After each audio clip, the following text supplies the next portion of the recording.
week in racing. It's time to recap it. And who better to do it than Michael and Magic? Two bros/pros who cover the highs and lows of racing around the globe on every one of their shows. Real fans look forward to these guys and their last stunts, cause they know they're not talking out of their royal ascot. What they say makes sense. So ladies and gents, sit back and relax as Blinkers Off presents The Magic Mike Show, where you hear the experts speak. The Magic Mike Show. Tune into the show every week. The Magic Mike Show. You can trust the show is the bomb because it's being brought to you by RacingDudes.com. What's up, everybody? I'm Magic. And I'm Mike. And this is the Magic Mike Show, episode 402, Mr. Somich. Huzzah! This is one of my favorite weekends of the year, man. I love the Travers. I just did a Travers preview for the site. I went over every single horse for it. Magic, you got some editing to do, baby. That's the longest preview I've done for any race. It's a good thing. I'm going to start putting a three horse maximum for how many you're allowed to talk about in these previews. You're not the only offender. That's okay. It is exciting. I was 6 deep, and I couldn't not mention the last two. I mean, that's true. I guess if you at least bring them up and stuff, that's fine. Anyways, it is Travers weekend. We're very excited. It is ungodly hot outside right now in Los Angeles, so I'm a little thrown off. I just walked the dogs right beforehand, so I'm still trying to readjust my calibration here. But yeah, like you said, Mike, it's Travers weekend. If you're excited for Travers weekend and you're watching this because you like Mike and I, good news. Mike and I are having a 3-hour show on Saturday covering Travers, all the grade 1 action that's happening, pretty much grade 1 action. What is it? One of them is the Forgo. That one's early in the day. We're not going to cover that one, but we will be live for that. So make sure you tune in for that. Racing Dudes live. Aaron, Jared, and Slim will be live at the track. I'm sure Vinny Blonde from Real Dynasty will be at the track, so they'll be calling in. If you remember the tournament show with the live dabs with Aaron at the track, that was a huge winner. So it'll be a lot of fun, Mike. I'm very excited too. Yeah, it's going to be a blast, man. You always mess me up on these big days too. So we're covering the late pick 5, right? I assume we were covering the middle pick 5 that ends in the Travers. And then I went in and looked at your ticket, luckily, before I put my middle pick 5 ticket in and noticed that you had a certain horse single. I'm like, oh, he didn't. No. Oh, this is what he did. It's the late one. I figured you'd want to cover the 4 grade 1s and not leave one of them off to cover some optional allowances at the end. But hey, you're a man of the people. You're going for the one at the end. I like it. I think you can get better prices there. Yeah, well, that's part of it. There looks like some more. It's a little bit more of a handicapping challenge. And honestly, if you want all of our thoughts on every grade 1 race, buy the Travers Guide. The Inside Track to the Travers Stakes wagering guide's available now at Racing Dudes. At least maybe pre-sale, but it'll be available soon at RacingDudes.com. That includes top 4 consensus from all of the handicappers: myself, Mike, Aaron, Jared, Papa Dude, Dr. Miranda. I can't remember. I honestly don't remember if Slim's name was in that. On that page. It was really late last night when I was editing that. So it was supposed to be. There was a text message just making sure that Slim knew he was on the page. I don't know if it actually executed. That's true. That's true. That is very true. Yeah. So anyways, yeah, go check that out. If you are a premium member to subscriber to RacingNews.com, you of course get this included with your membership. However, some news real quick, because we did see it brought up in the chat here. No tournament tomorrow. We did have to postpone it Travers week. Just too much focus on the Travers right now. So we will push it to postpone to next week. So make sure you watch your information for that one. Very sorry about that. We were looking forward to doing it, but yeah, we just kind of ran out of time. Yeah, it's a bummer, That's but awesome. we'll be back with the tournaments and have an announcement on that front, hopefully shortly here. I'm guessing that'll come out early next week. So we'll definitely let everyone know as soon as we know more. Hey, we got, 3 grade 1 races. This is going to be a lot of fun to talk about. And then a couple races that end on the turf that, not a New York bred maiden special weight ending in this. It's going to be fun, Mike. Let's get into it, buddy. Riders up.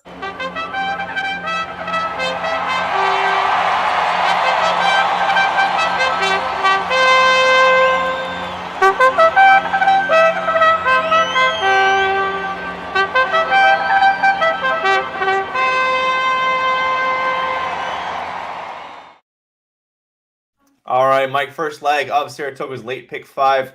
Saturday, August 27th, race 9, the grade 1 personal ensign stakes. Just a field of 5 older fillies and mares, but name a filly and mare that isn't older horse that isn't in this race that you'd like to see show up. You've got really great horses here. Clear, Malithas, Search Results. Latruska's returning back to try and defend her title. That terrible race in the Ogden Phipps. Mike, not only do you like her on top, you're singling her to start the pick 5. Yeah, look, I believe in Latruska when she gets an early lead. And if you go back and you watch that Ogden Phipps, it was the first time that we had seen search results really stretch out. She'd been in mile races, 7 furlong races. Yes, she was in the mile and 1/8 races in the Gazelle and the Oaks, and did not fire out as fast in those races, which were specifically 2 turns. And to me, that is the key here. We're going a 2-turn mile and 1/8, not a 1-turn mile and 1/16 at it's not a 1-turn mile and 1/16, which I think is going to make a huge difference. You had that 1 turn at Belmont. Search results went crazy early. That burned up Latruska going 22-3, or 22-3, 45-1. I think you're going to have a completely different setup here. I think you're going to see Latruska get the early lead. I think you're going to see search results back off more. That first turn comes up fast at Saratoga. And if search results doesn't clear Latruska, which by the way, she won't, search results will back off during that first turn. I think that's going to be the key. You're going to see Latruska get the lead. When she gets loose by a length and a half, she gets really, really, really tough. And look, 3-1 is a crazy price on Latruska. That, like, you have not seen Latruska at this type of price in a long time, especially in the field of 5. So I like the value on Latruska. I think the race setup is completely different than what we saw in the Ogden Phillips. Look, if I was going to play another, it'd be Clairiere. Didn't really want to play the 1-3. So for me, I just went with Latruska, who I think is going to wire this field. I went with the 1-3, but I put Bill Latruska on top as well. And that's actually, boy, it's going to be interesting to see where the what the overall consensus is for this race, because I also know, if you haven't seen it yet, the preview for this race at youtube.com/racing dudes, Dr. Miranda previewed. She's also on the Latruska train for the same reason. Speed of the speed. And you really, after, the Ogden Phipps, when search results pressed her so hard, it did them both in. Like, search results, it's got to be, Flavien Prat can't be thinking, I'm going to do that exact same thing. It's not going to work. What, we're going to finish 3rd again? No, he wants to win this race. As far as using Clairiere, I know it's a little chalky. She's 6-5. She's the best older filly in the country right now. Gets almost the exact same setup as her last 2 races. Both of those were not clear wins, but wins. The latter one was a clear win. But if Latruska search results go at it again, it sets up perfectly for Clairiere. I get why you don't want to use her here. I agree with JL as well that this is a logical single spot. I did consider doing that, and my ticket would only cost $40 if I did single her. So don't mind that at all, Mike. Yeah, I agree with this comment too. I haven't been able to find 3-1 fixed on her. I don't think you're getting 3-1 on race day. If you can find 3-1 fixed somewhere, I think that's a great bet. Like you said it, if search results doesn't cook her, then I think it's going to be awfully tough to beat her. And if your search results, it makes absolutely no sense to go with Latruska. What makes the most sense is to back off Latruska so the two of you can walk and then just see who's better down the lane. I mean, that's what Pratt can do to try and win this race. I would be shocked if that's not the version of search results we saw. And again, go back and watch the Ogden Phipps. Search results was trying to slow down that entire first half mile, and search results just didn't want to. The horse didn't want to. Last race at Monmouth, much different horse. I feel like we're going to see that Monmouth version of search results, not the Belmont version, because we are going 2 turns here. Chris Kozo's he's going with search results to win it, to stalk and pounce Latruska. Listen, if Latruska falters, if it turns out that, just like in the Ogden Phipps, she's just done racing. If search results sits back, this is how this could be a winning trip for her to not press Latruska, is you wait for Latruska to throw in the towel and you be the first one to jump on, and you make sure you keep Clairiere and Malathaat behind you. So, Chris, if that's how you see it, not a difference of opinion there, but it is possible, right? I mean, Latruska's 6, Mike. We say it all the time. When these older mares hit a wall, they hit that wall hard. So, the works at Churchill Downs since the Ogden Phipps tell me that she's ready to go, but it is a gamble, right? Yeah, I mean, welcome to horse racing, right? But again, you've never gotten 3-1 on this horse since the Apple Blossom when she was facing Monomoy Girl. That's the last time we saw 3-1 on this horse. It's been a minute. And look, she's got nothing left to prove. There's no reason to keep her in training if you think that she's not able to fire. She's done everything you could possibly want from a connections perspective. Again, you mentioned those workouts. There's no reason. And she's the other thing. She's thrown a clunker in like this before. Like, it's not like the Ogden Phipps the first time she ran horribly. She, like the last year's the Breeders' Cup, she got cooked early, did the exact same thing, and came back and ran well off of that race. So I believe in the connections here, and I think she's going to have a good showing on Saturday. If you think 3-1 is a pipe dream on Latruska, let me introduce you to Broom in the Sword Dancer Stakes for the second leg of the late pick 5 at Saratoga, race 10. This grade 1 race, we've got 10 older males going 1.5 miles on the inner turf course. That's going to make this a 3-turn race. And the reason I bring that up, Broom is the 3-1 favorite from post 3, but Group 2 winner at Royal Ascot this summer. Nearly won the Breeders' Cup Turf at Del Mar, only losing to Yabir, who just, freaked to catch him that day. Last time out was 4th in a Group 1 race that is considered Britain's middle distance championship for turf. So, pretty good company this horse has been keeping. And by the way, Ryan Moore is going to ride him 3-1, Mike. Let's just say I'm singling Latruska. Obviously, the next race I think you can go pretty short. I will press either the mid or the late pick 5. I haven't decided which one I'm going to press yet, but one of them will be pressed through with the 1 as a single and the 3 as a single here. Look, I had Broom at 20-1 in that Belmont race, or that Breeders' Cup race on top of as a morning line. I bet her at 8-1 that day. I thought he ran huge. Obviously, Yabir just monster effort there to win the Breeders' Cup turf. Broom's the best horse in this race, period. Okay, end of story. Now, trip obviously makes a big difference here going a mile and a half on the turf. You've got more coming over. I do like a couple others in here that I think have a reasonable shot at being able to beat Broom. But Broom is the best horse in this field. It's whether or not he's able to get the job done.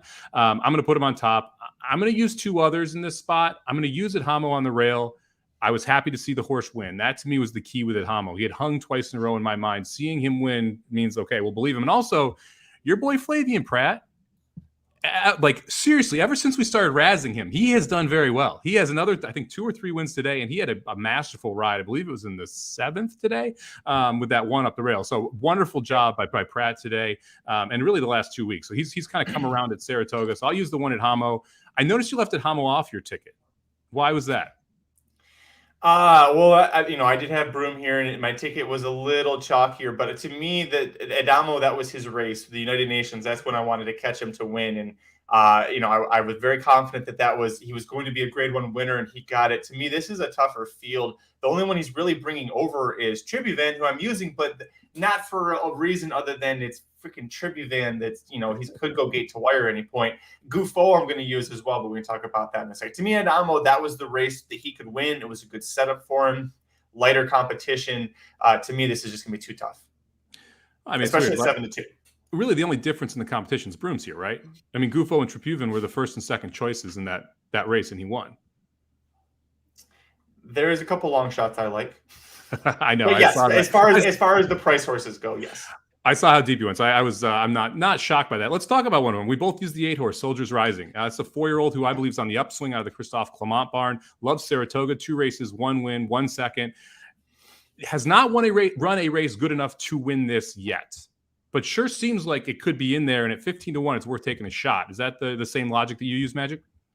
Yeah, absolutely. I mean, we're also, the fact that he lost to Channel Maker, that Grand Cartier was set up perfectly for Channel Maker and perfectly against Soldier Rising. And now that the script kind of flips here for me in this scenario. So, neither of us, at least I didn't use Channel Maker. I don't think you did as well. Jose Ortiz has ridden this horse extremely well every time, 2 wins, a defeat by a neck, and then another defeat by less than a length. So it's one of those cases where it's like you almost feel like this is too much of a step up at this point in his career, but we're getting a great price and we're getting a really great jockey. One that somebody might have predicted would win the Saratoga riding title this year.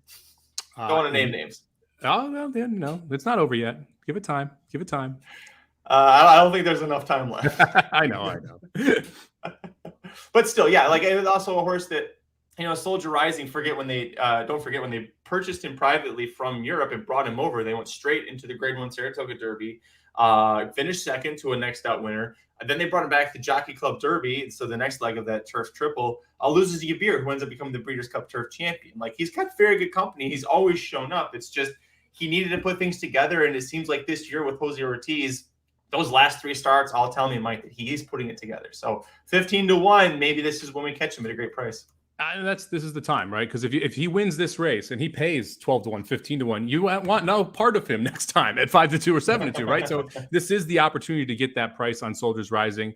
I like the fact that he just keeps taking a step forward this year. Like you said, since Jose Ortiz got on the mount, he keeps getting better and better and better, and it's incrementally better. It's not like I'm going to bounce like a mofo off this better, right? It's like, hey, I'm just going to keep improving, and that right. One step up is what we need here. And I think that the 1.5 miles is the right distance for Soldiers Rising. So hopefully that 15-1 pays off. Got a lot of Gufo talk in the chat, and I'm excited about this Gufo talk. We got the Gufo is a fraud. We got I'll take Shotty's goes.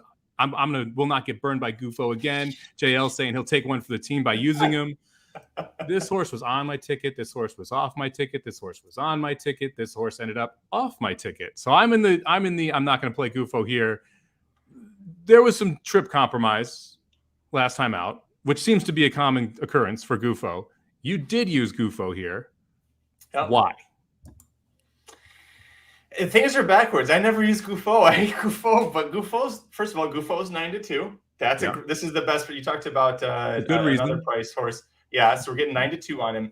Adding the blinkers back on caught my attention. This horse put blinkers on last summer, won a race, then went to the Sword Dancer and won with blinkers on again. It didn't repeat the next 2 races in grade ones, but it was also the Turf Classic and then the Breeders' Cup Turf, so big competition.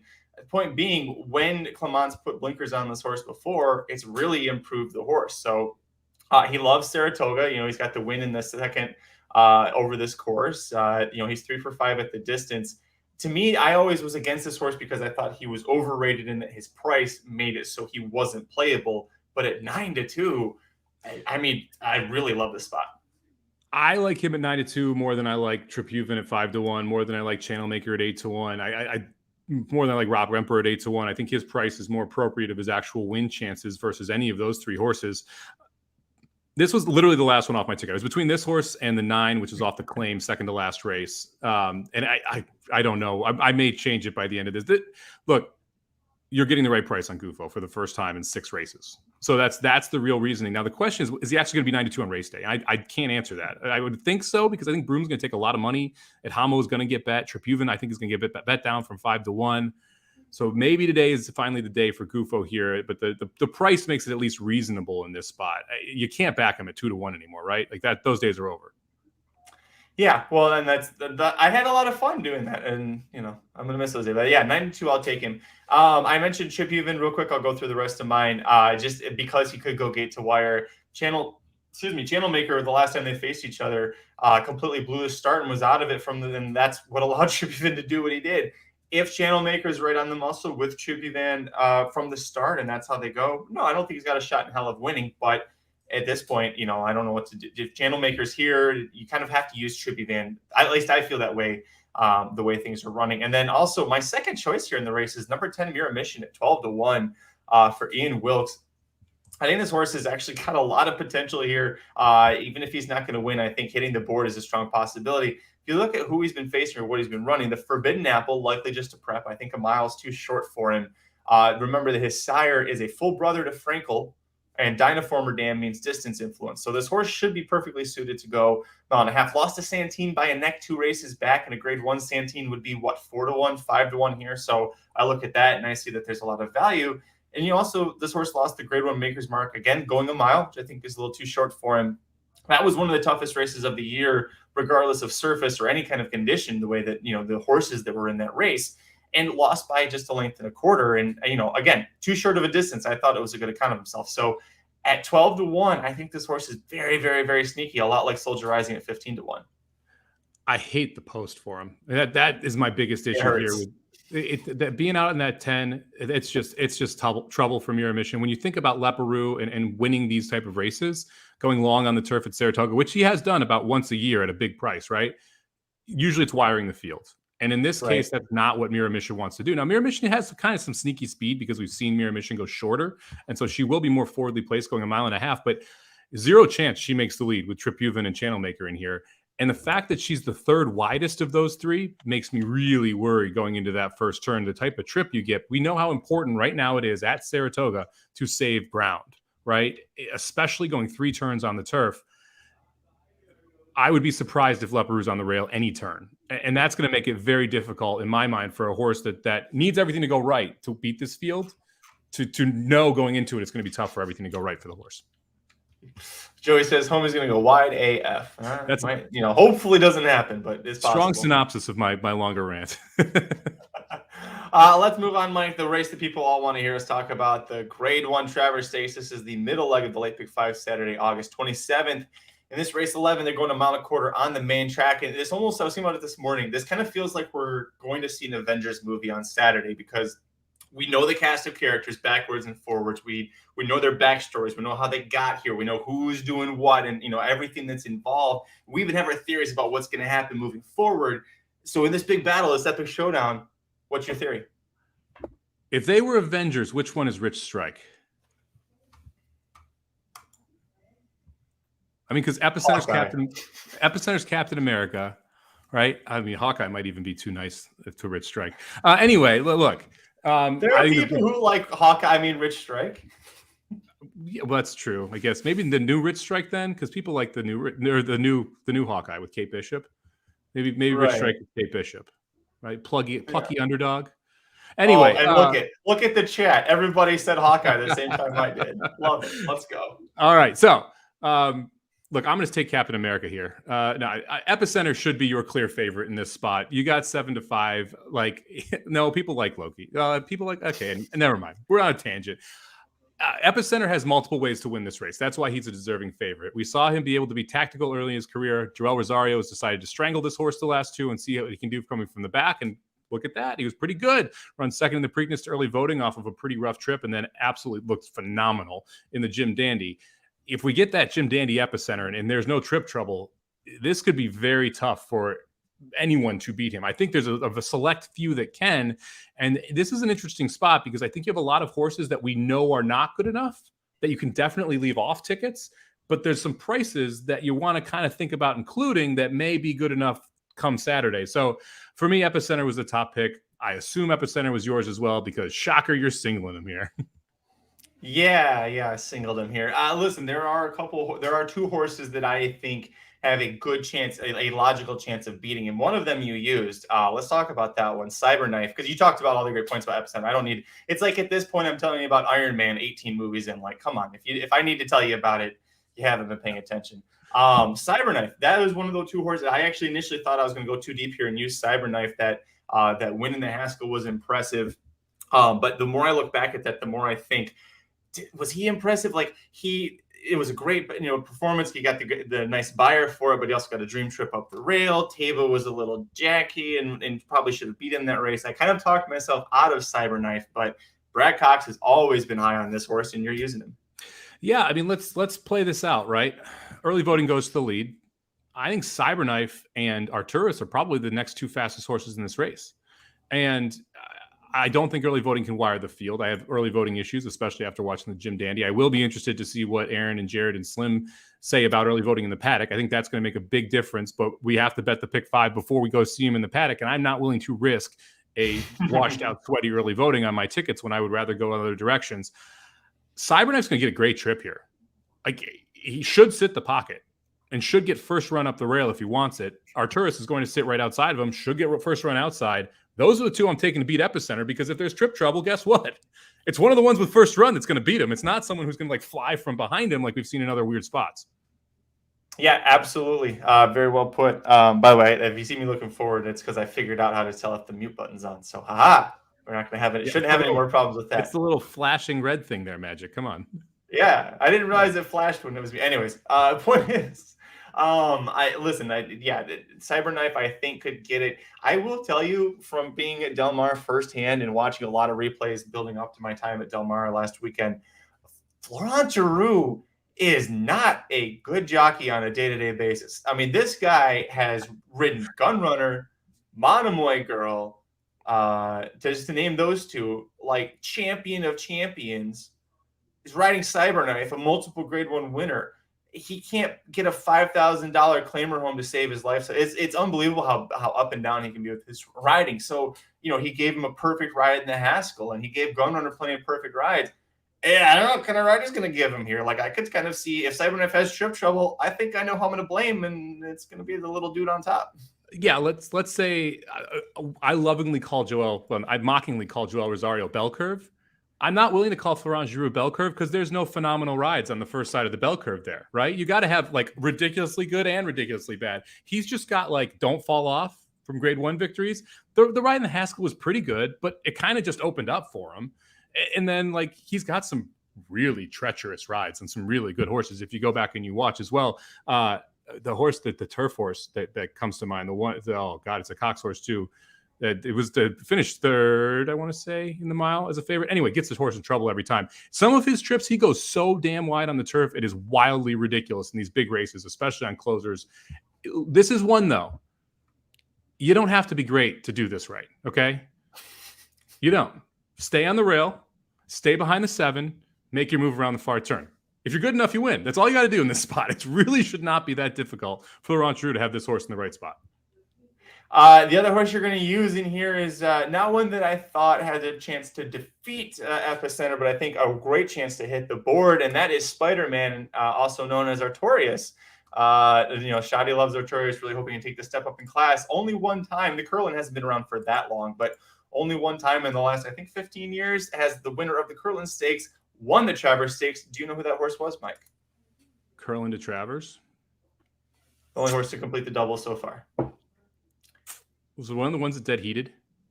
No, you're right around the same era. I think it was 2 years before. VE Day. VE Day is the one that did it. Anyways, point is, Artorias is going to try and do it. And there is a lot of people here in the chat that are with you. They're using, there you go, Mark knew it. See, if somebody listened to Saratoga Some Backside vlog a few weeks ago, he actually talked about that. Anyways, let's talk about Artorias. I'm going to go to the chat here. You tell us why you think Artorias can complete the double. Well, one of the first, I used to write these handicapping 301s, and one of the first things that we wrote was unknowns versus knowns. There are really two unknowns in here, right? We kind of know how good everyone is, except for Ain't Life Grand and Artorias. Artorias, because Ain't Life Grand, because he's never faced this competition. It's a big time step up, works like crazy over the Saratoga track. So I could see why people want to make a case for him, especially at 20-1. You don't really know. Artorias, we don't know how good Artorias is yet. And that to me is the key. There's upside in just really one of these horses, and that's Artorias. He could take a monster step forward, and I wouldn't be surprised at all. That last race was the first time that horse had gone around 2 turns. It was the first time the horse went 1 1/8 miles. And he dusted them. I mean, dusted them. And yeah, the time wasn't as great. It was the day before. I get all of that. But man, he was not all out. He was in control the whole time. He looked completely comfortable. I believe there is more in the tank. And if Artorias keeps taking steps forward, man, this horse is dangerous. And then let's not forget, you've got Ortiz on both of these. Ortiz is on Artorias and early voting. Shenanigans early could happen here. And if it does, I think it benefits Artorias the most. Yeah, the more I think about it, the more I keep looking at IRAD riding and sitting here. When you were like, you thought that Artorias would be farther ahead than Epicenter. I was like, I don't know about that. And you look at Epicenter's last 3 races, not just the Derby, but the Preakness and Jim Dandy. Rosario's taken him back. And even time form is adjusted the early pace rating. So Artorias is rated slightly higher. That's oh boy, IRAD and his shenanigans. Let's just for a second. I'm going to say something, and you tell me how you're going to react to this. Okay. The heavy favorite is sitting in the 6th post, and the 2 fastest horses outside of that horse are right to the inside and outside, both trained by Chad Brown and ridden by an Ortiz brother. What do you think is going to happen at the break, Magic? Oh, I'm just thinking saying, it's going to be a nice juicy cheeseburger sandwich is what's going to happen. If I could get the Ortiz brothers pinch Epicenter at anywhere near -150 or better, I'm all over that thing, baby. This Epicenter is going to get pinched out of the gate because early voting is going to come in and Artorias isn't going to give up his spot. You know I'm right, too. Look at this. Look at that is the face of a concerned man who is not sure if he should single a 7-5 shot because he knows there's going to be some shenanigans. This is the face of a man who can't take one more public live on-air Epicenter defeat. That's what that face is.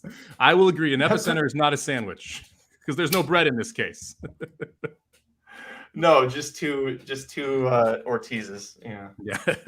Oh boy. Okay, you know what? I'm not joking. I'm gonna have to sit here and think about this because I might go back and single the Truska and throw Artorias on here.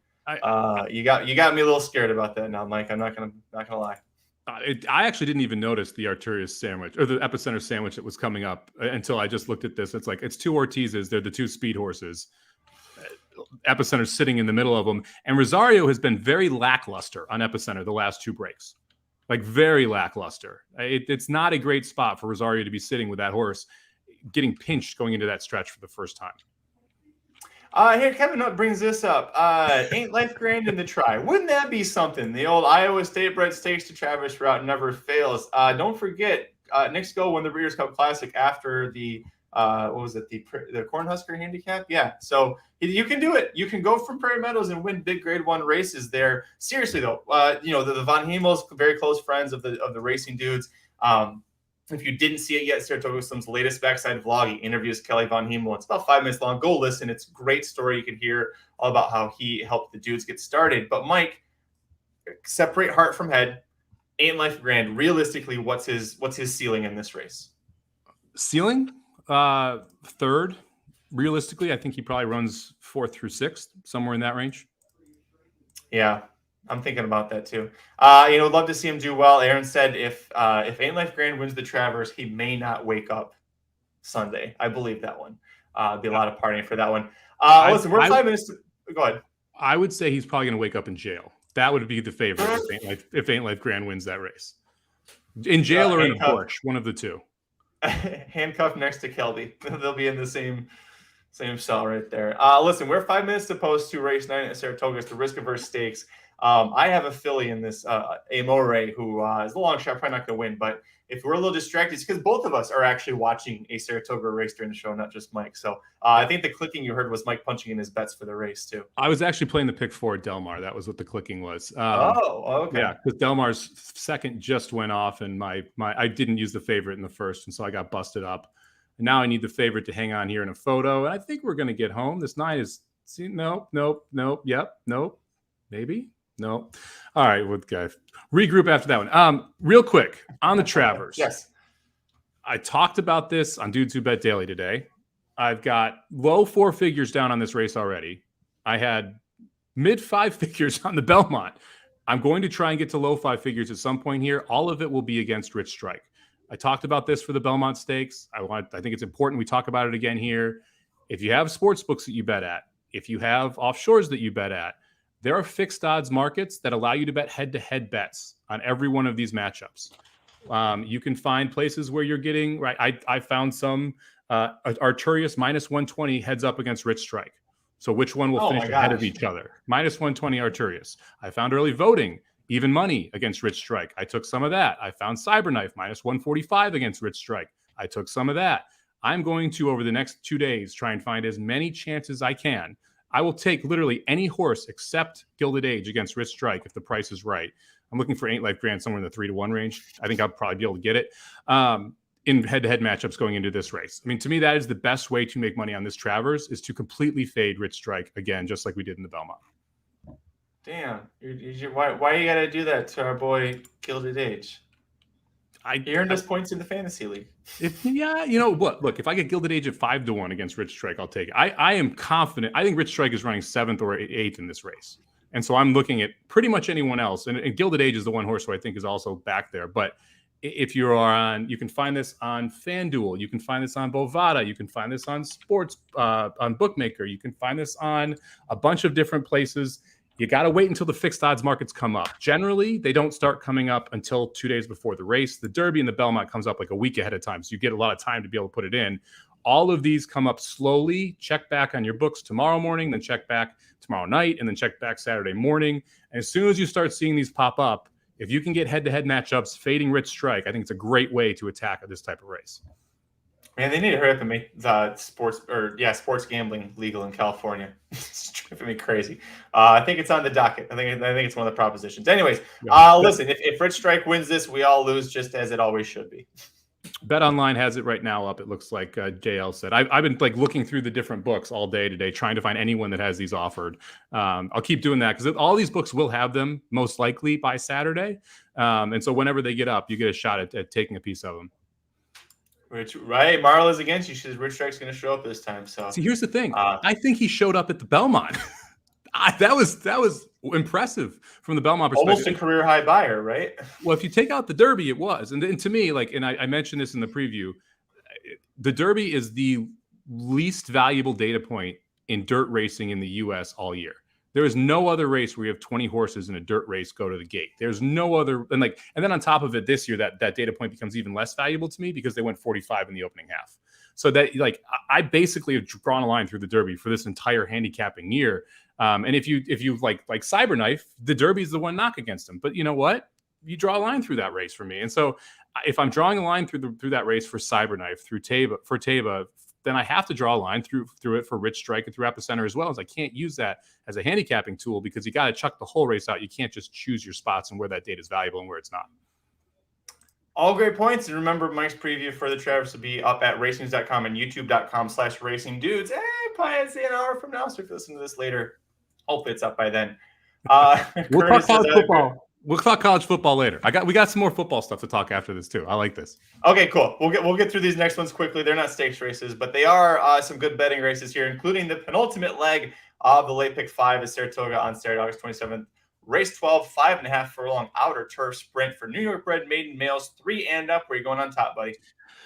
Oh, give me the 4 horse here, Empire Sky. This one's interesting. Kathleen DeMasi is a good trainer. She does not come to New York very often. This horse ran second in back-to-back races at Monmouth in open company. We are now shipping in to face state-bred New York horses on Travers Day. I think that tells you what Kathleen DeMasi thinks of this horse. And in case you wondered who owned it, it's Kathleen DeMasi. So I think the 4 horse is going to show up and going to look very good here. 4-1, I think, is a very good price in the field. That the favorites are getting close to career maidens at this point, and that makes you start to kind of be a little more skeptical on some of these other horses that are coming in and trying to win here. I didn't use the 4 horse. I didn't like coming to me. Monmouth Open Company versus Saratoga Travers Day New York breds. It's a little. I didn't see it as any kind of real class change there. Also the fact that the horse finished second or finished third to the same horse that finished second both times. So was there really any improvement? Was Jerry's Turn just kind of a run in place horse as well? Didn't really like this showing, but you bring up great points about, the trainer coming over. The jockey Kendrick Carmouche, didn't know why. He's off his mounts today. Do you know why? And will he be riding this horse on Saturday? I'm assuming that he is sick because we had Gomez off last week for COVID. Rosario was off last week for not COVID, but sick. So there's clearly something going around there outside of COVID and COVID in the jockey's room at Saratoga. So I'm going to go ahead and just assume it's because of that, but I have not looked it up. All right. For me, top pick number 7, Haymacket's Jack. Sorry, I'm watching the horse race at Saratoga. Haymacket's Jack at 3-1s. You talked about the career. They're getting close to career maidens. I'm using them here. But for me, the 7 ran well in all 4 turf sprints this year. Add blinkers while Irad's riding for the 3rd time. And the fact that Irad came within a neck last time, this horse seemed like it's hung. Both times Irad's been aboard. Irad's like, let's put blinkers on. This horse is close. This will just be the thing that changes it. So I'm hoping that's the difference there. Did you use the 7? Yeah, I did. I mean, look, the Irad switch makes sense to me. Also, this horse is not like as career maiden-y as some others because 4 of those efforts were over the dirt, and the first one I'm going to throw out. So really, it's just the last 4 you have to be worried about. And you did see market improvement that last race specifically. And yeah, like we have back-to-back seconds, but that was a lost head bob. That wasn't a we hung and lost by a neck. We weren't trying. That was a horse that lost a photo. I'm not going to hold that against a horse as much as I will a horse that consistently runs a half length back in second that clearly just doesn't want to pass anyone. So for me, the 7 was the other one that I thought you kind of had to use here. I did use the 8 as well on my ticket, Sir John. Look, this one cutting back, I think, is just really interesting in this spot. You've got Mott, who is sneaky good second off a layoff, 24% with a $2.59 ROI. We're cutting back off that last race where we showed speed and quit. I like cutbacks when you show speed and quit. I love the 12-1 price. And, this isn't really a group of world beaters here. The buyer's fit going long already. If we can take any type of step forward here, second off a layoff on the improvement, I think we got a legit shot to get it done. She almost got second. She was dead in the water in the turn. She almost got second. Sorry. No, I was listening to you, Sir John. A horse I looked at considering using, didn't do it, but I know that the cutback when they show speed going 2 turns, I know that's a huge angle for you. So it's one I considered. Kind of on that note, I did use a Saez horse, the 5, right for Mischief. It seems like a horse, 2 back going 7 furlongs at Belmont. Was 81-1. It almost pulled the upset there. And then we switched to Saez. You feel like if you watch that race, if Saez has been aboard, maybe it doesn't win, but gets really close there. You had the 7. Oh, that's a good thing, right? Didn't you want the 7, Mike? No, I had the 7 singled in the last race to try and get the pick 5 home. This pick 5 is going to be painful. I'd be 6 deep to this thing, and it's going to pay. Anyways, right for Mischief, Saez got aboard last time out. Was stuck wide the whole time. There was a lot more speed in that race than what I think we're going to see here. You never know. But for me, I'm going to ride with this. By the way, this is the first time Saez and Jimmy Bond have had a mount at this Saratoga meet. So the stats you see there, 37 mounts at last year's meet, 16% with an almost $2 ROI. So, they team up pretty well together. So we'll see if the 5 can pull off that 8-1 upset. I went back and forth on this 5 horse. I do love it when Saez gets aboard for James Bond. That the two of them team up very well together. When you look at, Bond's overall winning percentage is at 14. When we get Saez aboard, it jumps up to 16 here at Saratoga. So you get a little bit of a bump there. But generally, you see him ride the better horses for the barn. So it usually is a tip of the hand. I went back and watched that last race. I just couldn't find the reason. Like we were wide, and so maybe you could say, okay, if we're not wide, we're going to be better. But he still didn't hold on at all compared to Haymack's Jack the 7. And so I'm going to take a chance and leave the 5 off the ticket. Last one on for me was the 9 Steerage. This is just one of those where we're switching from Samuel to Rosario, and we're jumping up in class. This is a claimed horse. It's claimed for $40,000 as a maiden, and they jump this horse up to a state-bred maiden special weight. Clearly, they think they found a deal here, and they like the talent in the horse. Rosario says, yeah, I'll take them out. That's a huge upgrade from Samuel. Should sit a pretty good trip. There's enough speed in here that I think that if we're sit outside and make one big run, that we got a shot. And so I'll take the 6-1 price on Steerage off the claim as well. Thought about it, didn't use. We're kind of all over the place in this race, and oh man, this feels like a mess of a race here. I'm going to cheat now. I'm going to look to see if we had any other agreement here. No, we just agreed on the 7. That's the only one we went with. That's what it was. Yeah, the other Chad Brown and the other Chad Brown just went off at 14 and 19 to 1 in a stakes race at Saratoga and combined for the exacta. Wow. It's $130 exacta for a buck. Well, and Murray, somehow hitting the board there at 8 to 1. That's going to make that try also really solid. Yeah. Wow. I feel your pain, Chris. I feel your pain. For me, I'm going to keep going here. I did use the 2 Feathers Road as well, 7 to 2. Effort 3 back when losing by a head to the next out allowance winner would take this. Was finishing ahead of Haymack's Jack in that race. Haymack's Jack had some trip trouble. But again, like Haymack's Jack, the horse ran well in all 4 turf sprints this year. It feels like it's sitting on the winning effort there. So I'll bite the bullet. I also used the rail horse Creasa for David Donk, John Velasquez. The dam is half to a horse named King Creasa. If you remember, this horse was a 10-time turf stakes winner, including twice winning both the Poker and the Forbidden Apple. Don't like that he has to debut on the rail, but Johnny V's riding. It's Donk on turf in New York. It's the dam side says there's plenty of win early potential even at age 3. So I'm going to use him. I'd like him a hell of a lot more, Mike, if he wasn't on the rail, though. Yeah, that was the reason I left off the 1. It was sheerly the rail draw. I just didn't want to play him at 5 to 1. If Jose was on this horse too, I may be a little more interested. The Donk Jose Ortiz thing is generally a tip of the hand too, when that's the best Donk horses. Velasquez was going to have to try and send from the rail. I think there's other speed in here that's going to make his life tough there. As far as the 2 Feathers Road, this is a career maiden for me. Run 11 times, 4 seconds, 4 thirds. I can't. If this horse beats me, fine. But you're going to take the 2 is going to take money. And I'm just not willing to play a horse that's 3 to 1 that really likes to run second and third. I mean, I can't argue that. 8 for 11 on the board, no wins. Yeah, no, you can't go for that. Let's move on, Mike. 5th and final leg of the late pick 5 at Saratoga on Saturday, August 27th. Race 9, a first level allowance for 9 fillies and mares, 3 and up. Going a mile on the inner turf course. Chad Brown's got a pair in here, including the number 2 Invincible Gal, 5 to 2 morning line favorite. Loves to burn tickets. 1 for 12 lifetime, 5 seconds. All those seconds coming in either stakes or graded stakes. She's earned over $180,000. Horse you love to own, but man, as far as betting her to win, she's got to be frustrating at this point. She does. She's with her friends today, though, right? She was kind of with her friends last time, but it felt like that, the 2 turns is going to be a good thing for her, not that 1-turn mile at Belmont. I'm going to put the 2 on top here. I don't trust her, but I'm going to put her on top. She is the best horse in the race. And Pratt's been riding exceptional. By the way, that was another Flavian Pratt at 14 to 1 as well on that 7. So Pratt has been riding exceptional at Saratoga, specifically over the turf course. And this is the best horse in the race. She does kind of find ways to not win all the time, but we can excuse a lot of those efforts because who she was facing and where she was facing them. So this is the right spot for her. She was a favorite last time, but that was off the bench, and that was from almost a full year. We're talking 10 months off. So second off the layoff, you got Brown clicking at 30%.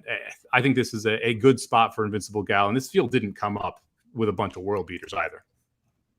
Yeah, the lone career win coming sprinting over this course on debut.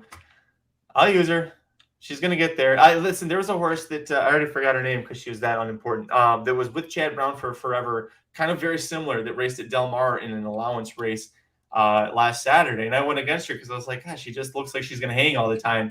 She finally dropped down to first level allowance and then she won. And I was like, well, Of course she did. That actually makes perfect sense. So similar setup here for Invincible Gal. I won't let her beat me. Next up for me. Swing, swing, tentpole. I was saving that. Thank you for beating me to it. Yeah. So, thank you for doing that. Next up for me, the number 9, all the way at the bottom of the page there, Miss Taparado at 5-1. I feel like if I use the 2, I've got to use her. She outfinished the 2 by a neck last time out. Buyers continue improving. Very lately raced, it seems like she had a lot of issues getting to the track, but now she's on the track at age 5, showing improvement. New tactic last time out, dropping back, making a run. Seemed like it works, so we can try that again here at 2 turns in Saratoga. Yeah, I didn't use her. I get why, but the post here to me again is it's a wild flip from going to that one from the 1 post where you want to save all the ground to going to the 9 post where you're all the way to the outside and you just beat the 2 by that much, and the 2 was first off the layoff. Now you're getting second off the layoff, where that was third off the layoff for the 9. There's just enough factors here that make me feel like the 2 is a better horse and kind of covers the 9. So I'm willing to get beat by the 9 in this spot, even though the 9 was able to beat the 2 last time. Did you look at the post at all and factor that in, or was that not something that was as big of a concern for you here? Not as much of a concern. In my own personal experience, I've let that affect me too much, so I'm trying to be better about that. But that's a me thing. That's not something you need to worry about. I'm going to go to the inside for my second pick. I'm going to go with Parnack, the 1 horse here. This is second off the layoff, second time in the U.S. for the Christophe Clement barn. Joel Rosario picks up the mount. This is another one where in that race, broke from the 2-9, but was 6 wide around the turn because of the ride that Rosario gave it. That horse was coming. That horse was at Belmont, obviously, this race that we're talking about. So all of these horses kind of a little bit different trip wise because this is 2 turns versus the 1. But I think the 1's going to be able to save every bit of ground around the first turn and the second turn and make one big run. Clement is starting to heat up a little bit from just a training perspective. I think he can take that. Parnack takes a step forward here, and Rosario is going to save ground 2 turns and hopefully work a trip out here. Didn't end up using the horse, I'm sorry, I did Parnack. I'm sorry, I was thinking about the next one that you were using. No, Parnack made my ticket as well. All great points. Don't love the rail draw at that short of a price, but at least the horse already has that North American experience kind of dusted off. So no issues here. Clement's very smart about where he places his horses, even at Saratoga. So we agreed on the 1 and 2. We diverged from there. I talked about one I'm going to use as well. Do you want to talk about the 4 or the 7? Yeah, the 4 was my third horse in. So we'll talk a little bit about Wicked Groove here. That last race was really good, and that's the main reason I'm using this. And when I say that last race was really good, so this is Wicked Year-Old's 4-year-old season, right? We run once at Parks. We switch over to their Atras barn, run once at Saratoga. The Parks race is $100,000 stakes, ran into high opinion. That's a very good horse for that level. Then we jump into this race at Saratoga, won by Marvelous Maud, Finest Work, and Missy Greer runs third. Finest Work's running a stakes race tomorrow. Marvelous Maud was an even money Chad Brown horse that looked phenomenal in that race. Missy Greer is a speed horse that was able to hold. It was a shorter price that day as well. I think that's going to be one of those races that comes back as a pretty good N1X allowance, especially Finest Work. If you go back and you look at Finest Work's, the horse that ran second there, who that horse has been running against, and then the horses that it's beaten that have won back after it, it's a horse that I've been following as a key horse throughout this entire Saratoga meet. So to see this 4 Wicked Groove show up, second time in the Atras barn, third time off a long layoff, second time going 2 turns at Saratoga, and what I believe is a class drop, I'm gonna take a shot with the 4 here at 8-1. Didn't use, but can't discount it. This is these last 2 legs. I feel like you could go a lot of different ways and make good cases either way. Didn't make the ticket for me, like I said, but no shame in using this horse. What about the 7? This is a long shot for you. I'm curious to hear your argument.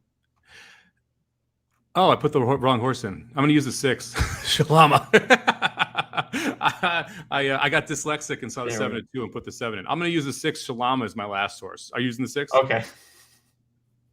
I'm not using the 6, no, but that makes me feel a little bit better about what you're doing. Not completely crazy. Look, this is I like the 2 horse, Invincible Gal, and Chad Brown's got the 6 in here as well. And the 6's numbers do not fit just so far. But the winner of that race came back to win next time out in the single race that Salama's run in. The fact that Irad picks up the mount, this isn't going to be the reason. That for me is the main reason why you've seen these type of horses win consistently for Chad Brown at Saratoga over the years. You're going to get at least a decent price here on a Brown horse that if you see the projection, if Brown has the favorite and he leaves the 6 in here, he believes the 6 can run with the 2. And if that's the case, I don't want to have the 6 off my ticket and see Irad galloping across at 5-1 in the final race of the day, costing me the pick 4 or pick 5 when I'm not too expensive in it. That makes sense. My biggest issue with the 6, other than the horse that won back next out, got a 67 buyer. So, real slow. It was a while ago. It's been a minute. Hasn't run well since then, also in any of the races. So what's going on with my phone? My biggest issue, if you look who owns the horse, it's Stephanie Seymour Brandt, former model, married to Peter Brandt. I don't want to make assumptions here, Mike, but I would just assume that all of the good horses are under one name, and she gets the ones that are fun little pets. Because if she's had a couple horses with Chad Brown, only one of them really been amounted to anything. To me, it's the one that was at Tampa. Okay, here you go. You can have this horse. That's what that kind of feels like to me. I'm not going to roll with Salima here. I just think that she's not of this caliber. Monmouth, maybe. Saratoga, no. I'm going to trust Chad Brown when it comes to placing horses in races. The hell does Chad Brown know? 29% this year? Come on. If this horse scratches out, that answers the question, right? But if this horse stays in, I think you're getting every bit of 7-2 because all of your points are logical. This horse doesn't fit from just a talent perspective. You have to read between the tea leaves here if you want to use the 6. And look, if Irad picks up the mount and they think this horse fits here, I'm a player. Last one for me. I'll go real quick. The number 8, A Little Faith, 10-1. Luis Saez hopping aboard a lone speed horse, going 2 turns for the first time and doing so on New York turf. I'm going to take this horse here. Competitive when showing early speed while sprinting. But really, I think this is a horse that's leading when they hit the top of the stretch, and I don't see a whole lot of horses that are going to be right there with her early. So I'll roll with her at 10-1. From a speed perspective, who do you think leads and kind of how that plays out? This is one of the ones I went back and forth on. I think Runaway Rockette is going to be close to the pace early, at least. I'm not sure if we're going to be on the lead or we're going to be like right there, but I think the 3 Runaway Rockette kind of has to go from that 3 hole. The 8 is the other horse that's really logical. And if Saez clears, then all of a sudden you got to get a little nervous because Saez on speed generally can be difficult. Now, you go back to that Saratoga race going a mile, an N1X state bred allowance. The horse wasn't able to get it done. Sat second in that spot, ends up running 6th going a mile. The other time we went 2 turns, also faded late.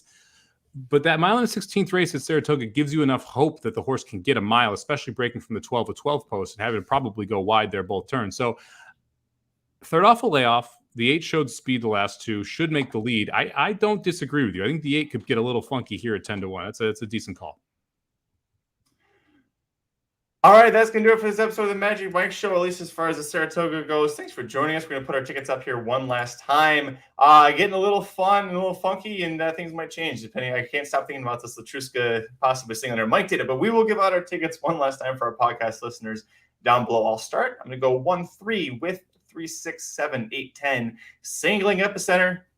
1, 2, 5, 7, 1, 2, 8, 9. That's $80 for 50 cents. The Miranachi Crunch is going to be on Epicenter there right out of the gate. I'm going to go with a 50-cent pick 5 ticket. I'm going to play 1 with 1, 3, 8, with 1, 5, 6, with 4, 7, 8, 9, with 1, 2, 4, 6. That'll cost you $72 for 50 cents. It's going to be a fun day on Saturday. I'm excited. We're going to have obviously the live show covering the full. Well, not the last 3 stakes races over there at Saratoga. So you'll get 3 hours of Magic and I going back and forth and some drunk people joining from a paddock. So that should definitely be fun. A couple more questions came in. We're postponing the tournament for a week due to Travers week. So we'll be back at that, I believe, next week. We'll officially know once Aaron and Jared make that call. So we'll have that come down here at some point as well.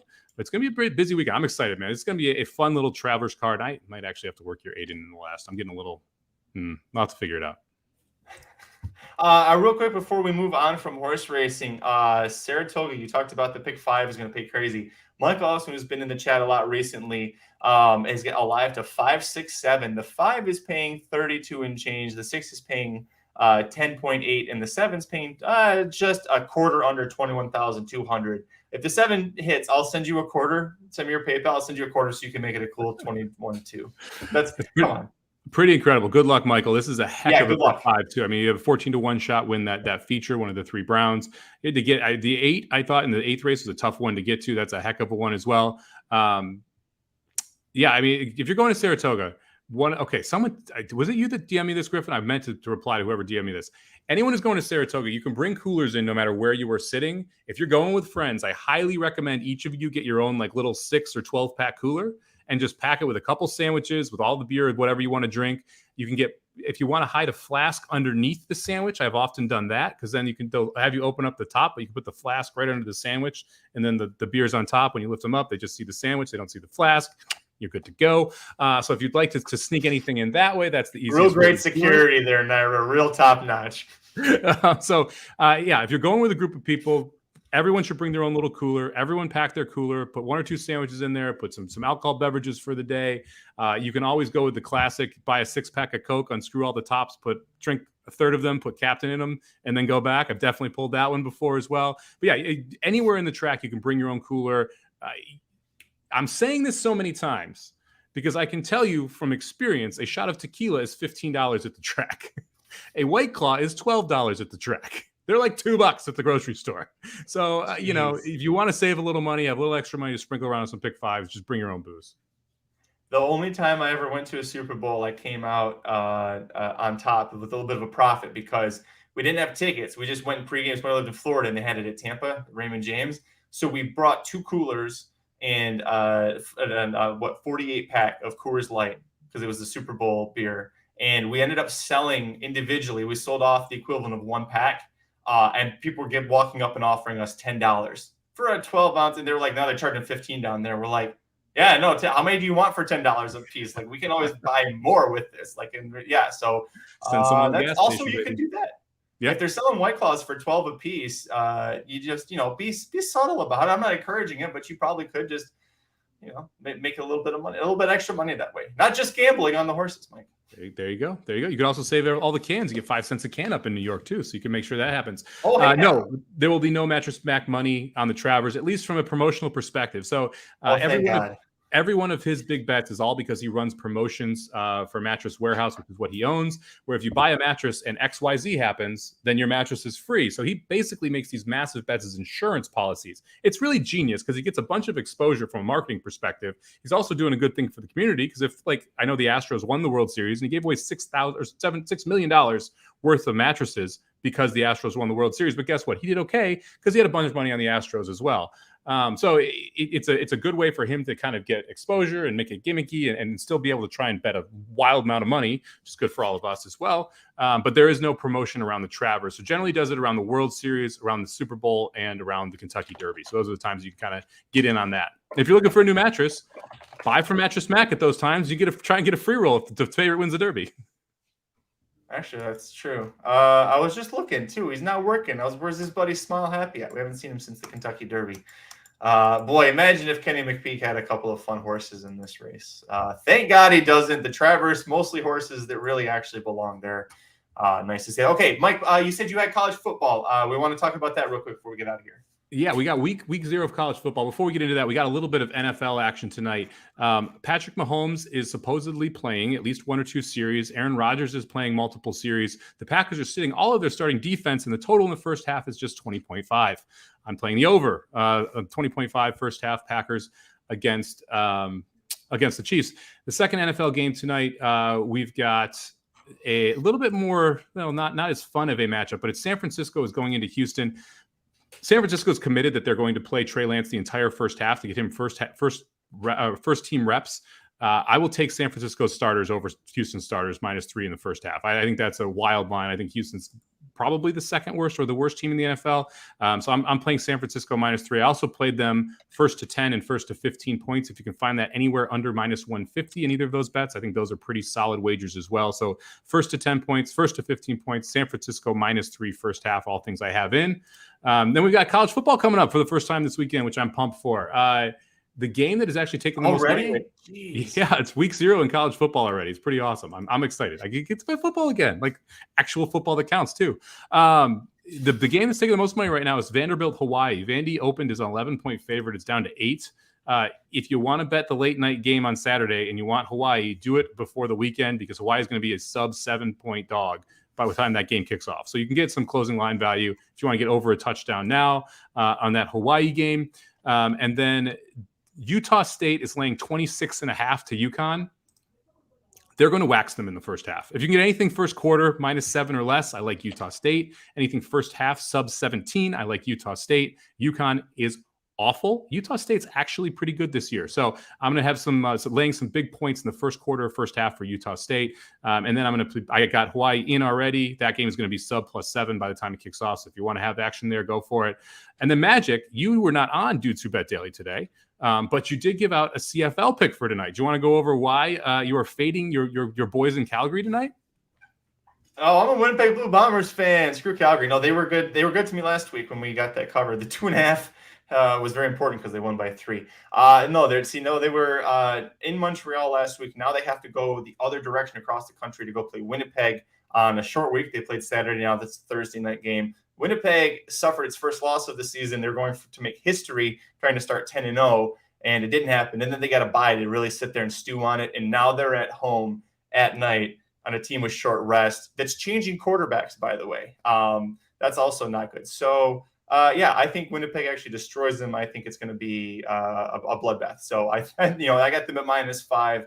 I think they easily cover by a touchdown. Yeah, just the rest advantage stood out to me when you sent that over. So you have a team on short rest versus a team off long rest, and the team on short rest is flying across the country to face the team on long rest, right? So it doesn't seem like it's a motivated AF. Yeah, seems to be a good spot there, just from a situational standpoint for Winnipeg to try and get the job done. Yep. So, we'll see if we can keep that going. But, Dudes Who Bet Daily is live at every Wednesday through Sunday at noon Eastern, 9 a.m. We'll be back tomorrow at that point. Blinkers Off was already out, so make sure you check that out if you haven't yet. They aired it last night. I didn't get a chance to listen yet, but I know Slim showed up, and it was a lot of fun. Make sure you're following us all on Twitter. I'm at Curtis Kalleward. He's at Somobomb 18, number 1, number 8. Corporal Overlords at Racing_Dudes. Remember, they will be at the Travers this weekend, so they'll be reporting live during the Racing Dudes live show on Saturday.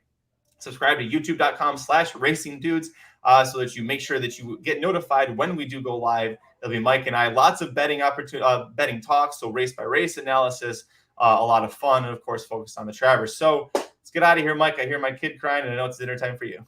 Yeah, man. I'm gonna go make some hamburger sandwiches tonight to celebrate National Hamburger Day, which is a subset of a sandwich. And we'll be rooting for the 5, 6, and the 7 in the left at Saratoga. Let's go, Michael. Let's get this puppy home, man. Good luck. Good luck to Michael. Good luck to everybody playing this week. Until next time, I'm Magic. And I'm Mike. Woohoo, go 5, 6, 7 for Michael. The Magic Mike Show, where you hear the experts speak. The Magic Mike Show. Tune into the show every week. The Magic Mike Show. You can trust the show is the bomb because it's being brought to you by RacingDudes.com.